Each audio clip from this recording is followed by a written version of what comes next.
Tout au long des 9 premiers épisodes de Note Eco, vous avez pu voir plusieurs axes de greenwashing et les éléments importants à connaître pour ne pas tomber dans les pièges. Dans ce dernier épisode de la série Greenwashing, je vous propose de communiquer sur l'argument écologique de votre solution de façon responsable. Avant de communiquer, il est indispensable de vérifier que l'argument écologique que vous voulez mettre en avant est suffisant. Pour cela, il y a 6 vérifications. L'avantage écologique doit diminuer les impacts les plus importants de votre solution. Par exemple, c'est bien de vouloir limiter le suremballage des bouteilles d'eau en plastique, mais l'impact environnemental est mineur par rapport à l'impact de la bouteille en elle-même. Pour construire une démarche de réduction d'impact, il vaut donc mieux avoir réalisé une analyse de cycle de vie au préalable. L'avantage écologique doit aller au-delà de ce que la loi exige actuellement ou dans un futur proche.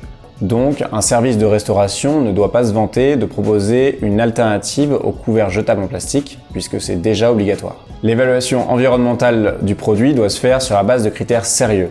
Donc si vous aviez l'intention de communiquer sur le caractère 100% naturel de votre produit, eh bien c'est raté. L'organisme évaluateur doit aussi être compétent et encore mieux, indépendant. Par exemple, une étude de l'Amicale des énergies fossiles qui vous dit que votre pétrole est neutre en carbone, c'est pas très crédible. Il faut évidemment agir avant de communiquer.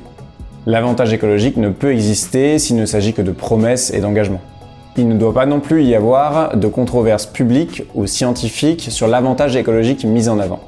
On ne pourra donc pas dire qu'un produit ou un service est neutre en carbone, puisque de nombreux experts s'accordent sur la non-pertinence de la neutralité carbone autre qu'à l'échelle mondiale. Enfin, l'avantage écologique doit provenir de preuves concrètes et accessibles. L'accessibilité nécessite une réelle transparence de la part de l'entreprise.